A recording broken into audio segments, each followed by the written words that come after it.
கர்த்தருடைய பரிசுத்த நாமத்திற்கு மகிமுண்டாகட்டும். ஆண்டவராகிய இயேசு கிறிஸ்துவின் நாமத்தினாலே அன்பு கர்த்தருடைய பிள்ளைகளாகிய தங்கள் அனைவருக்கும் ஸ்வீட் ஊழியத்தின் சார்பாக வாழ்த்துக்களையும் ஸ்தோத்திரங்களையும் தெரிவித்துக் கொள்கின்றேன். சங்கீதங்களின் புத்தகம் 62 சங்கீதம் 5வது வசனம். சங்கீதம் 62 வசனம் 5. என் ஆத்துமாவே தேவனையே நோக்கி அமர்ந்திரு, நான் நம்புகிறது அவராலே வரும். என் ஆத்துமாவே தேவனையே நோக்கி அமர்ந்திரு, நான் நம்புகிறது அவராலே வரும். என் அன்பு கடவுளுடைய பிள்ளைகளே, நம்முடைய வாழ்க்கை அநேக தேவைகளினாலே நிறைந்த ஒரு வாழ்க்கையாக இருக்கின்றது. தேவை என்ற ஒன்று இல்லாத மனிதர்களும் இல்லை. எந்த வயதினருக்கும் தேவை என்பது நிச்சயமாக உண்டு. ஒருவேளை சொல்லலாம், எனக்கென்று தனிப்பட்ட விதத்தில் ஒரு தேவையும் எங்களுக்கு இல்லை, கடவுள் எங்களை நன்றாக வைத்திருக்கிறார். ஆனால் அதே சமயத்தில் என்னுடைய பிள்ளைகளுடைய வாழ்க்கை இப்படி இருக்கிறது, என்னுடைய பேர குழந்தைகளுடைய வாழ்க்கை இப்படி இருக்கிறது, அல்லது என்னுடைய உறவினர்களுடைய வாழ்க்கை இப்படி இருக்கிறது. இவர்களை குறித்ததான அதிகமான கவலை எனக்குள்ளாக இருக்கிறது. என் தொழிலை குறித்ததான கவலை எனக்கு இருக்கிறது. என்னுடைய எதிர்காலத்தை குறித்ததான கவலை எனக்கு இருக்கிறது. என்னவாகும் என்கிறதான ஒரு பயம் எனக்குள்ளாக இருந்து கொண்டே இருக்கிறது.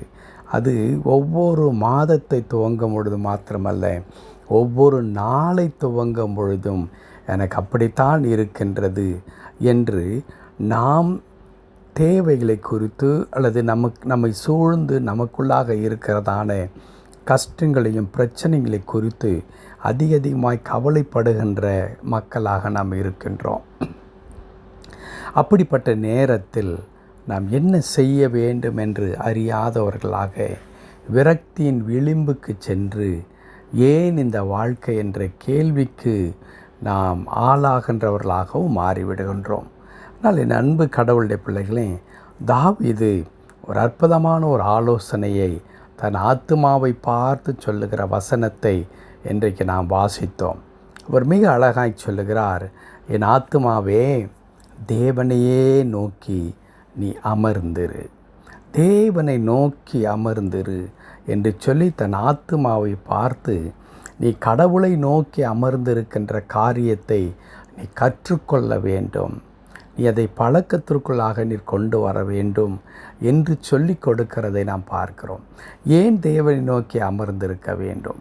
நாம் தேவனை நோக்கி அமர்ந்திராத பொழுது என்ன நிகழும் என்றால், நாம் தேவனை மறந்தோ அல்லது தேவரை தேடாமல் இருக்கும் பொழுது நமக்குள்ளாக இந்த கவலைகளும் நமக்குள்ளாக இருக்கின்ற, நான் ஏற்கனவே குறிப்பிட்டேனே, அந்த தேவைகளுடைய தாக்கம் அதிகமாக வந்து நம்முடைய இருதயத்தை இளைக்க பண்ணிவிடும்.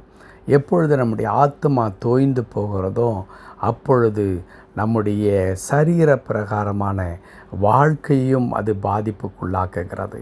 இன்றைக்கு மருத்துவரிடத்தில் செல்லும் பொழுதெல்லாம் மருத்துவர் சொல்லுகின்ற வார்த்தை என்ன என்றால், நீங்கள் ஸ்ட்ரெஸ் ஃப்ரீயாக இருக்க வேண்டும், நீங்கள் கவலை கொள்ளுவதை விட்டுவிடுங்கள் என்று சொல்லி, இது மன அழுத்தத்தினாலே உண்டான ஒரு கஷ்டம் என்று சொல்லி நம்முடைய அநேக நோய்களுக்கு காரணம் நம்முடைய மன அழுத்தம் என்று சொல்லி தருகிறார்கள்.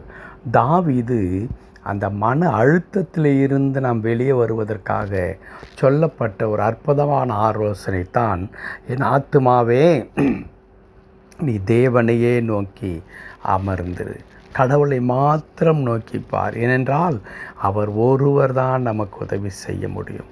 அவருக்கு தான் அந்த வல்லமை இருக்கிறது. அவர் இல்லாதவைகளை இருக்கிறதை போல் அழைக்கின்ற கடவுள். அவர் நாம் அறியாததும் எட்டாததுமான பெரிய காரியங்களை நமக்கு செய்கின்ற கடவுள். அவர் நாம் நினைக்கிறதற்கும் வேண்டிக் கொள்வதற்கும் அதிகமாய் செய்து தருகின்ற ஆண்டவராக அவர் இருக்கிறார். அவர்தான் எந்த சூழ்நிலையும் மாற்றி அமைக்கக்கூடிய வல்லமை நிறைந்தவராக இருக்கிறார். ஆகவே என் ஆத்துமாவே நீ தேவனை நோக்கி அமர்ந்திரு, நான் நம்புகிறது அவராலே வரும். நான் நம்பியிருக்கின்ற காரியங்கள் என் குடும்பத்தில், என் பிள்ளைகளுக்கு, என் வாழ்க்கையில், என் தொழிலில் இவையெல்லாம் எனக்கு வேண்டும் என்று சொல்லி நான் எதை நம்பி எதிர்பார்க்கின்றேனோ அது அவராலே வரும். அவரால் தான் கொடுக்க முடியும்.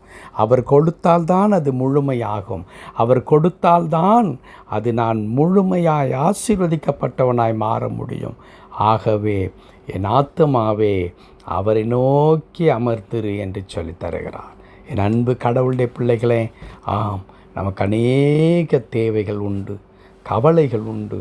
அந்த கவலையெல்லாம் நம்ம எங்கே இட்டு செல்லும்? மன அழுத்தத்திற்குள்ளாய் இட்டு செல்லும். அந்த மன அழுத்தம் எதை நமக்கு தோற்றுவிக்கும்? பல வியாதிகளை தோற்றுவிக்கும். மாறாக கர்த்தரை நோக்கி பார்க்கும் பொழுது தேவ சமாதானம் நம்முடைய சிந்தையை காத்து கொள்ளும், இருதயத்தை ஆண்டு கொள்ளும். அது மாத்திரமல்ல, நாம் எதிர்பார்க்கிறது, நான் நம்புகிறது அவராலே வரும். அவர் மட்டும்தான் கொடுக்க முடியும். அவர் நிச்சயமாய் தம்மை நோக்கி பார்க்கிற ஒருவரையும் அவர் கைவிட மாட்டார். நிறைவாக தந்து நம்மை ஆசீர்வதிப்பார். ஜெபிக்கலாமா? கிருபை நிறைந்த எங்கள் நல்ல ஆண்டவரே, உம்மை துதிக்கிறோம், உமக்கு நன்றி செலுத்துகிறோம்.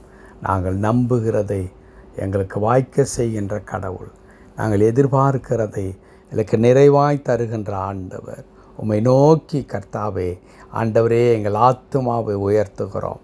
ஆண்டவரே, நீரே இந்த உலகத்தில் எங்களுக்கு தஞ்சமானவராக, எங்களுடைய சோர்ஸாக நீர் மட்டும்தான் இருக்கிறீர். ஆண்டவரே, உலகத்தில் எத்தனையோ சோர்ஸ் தனக்கு போதும் என்று நினைத்திருக்கிற மக்கள் மத்தியில் கடவுள் ஒருவரே என்னுடைய சோர்ஸ் என்று சொல்லி உம்மை நோக்கி மாத்திரமே நாங்கள் பார்த்து கொண்டிருக்கிறோம்.